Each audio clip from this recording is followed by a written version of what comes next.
The solid gold. Oh my gosh! The solid gold. Ayan, Jazz. Oy, Duday, bakit mo hawak-hawak yung tali ni Brownie? Ha? Sa solid Ha? gold niya. Saan kayo pupunta ni Brownie? Saan ka pupunta? Papunta kami ng Broadway. Duday, saan mo dadalhin si Brownie? Saan mo dadalhin si Brownie? Ha? Nakita kami. Hawak-hawak mo na naman yung tali. Uy! Ikaw na kotsero ka eh. Yayaya mo na naman si Brownie ha. Kasi galing ako yung kabila. Duday, saan mo dadalhin si Brownie? Isipin nila kaya ako umalis doon. Ha?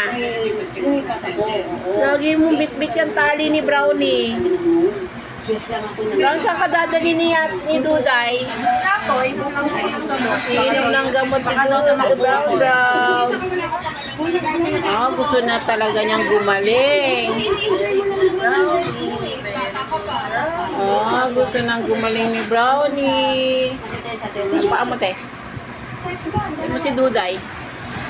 Talagang sa si studio pag-rehearsing niyan. Ano? Saan mo dadalhin niya? May sakit yan. Kinabukasan, pinapunta ko Ha? sa studio. Tapos May sakit yan. Hindi naman ako pinasaya. Bukod lang ako. Sino na yung pinapanood mo nila? Sa Iran. Oy, Duday, saan mo dadalhin yan? Dance focus. Dance focus. Ah. Smile, Duday! Smile, Duday! Ayaw niya na ng gamot. Dance focus. Inom ka, vitamins? Mga ganun. Ayaw niya na ng gamot. Si Inom ka? Ayaw niya na ng gamot. Yung mata niya. Si Rochelle nasa Bulaga eh. May Rochelle na. Kumbaga wala lang siya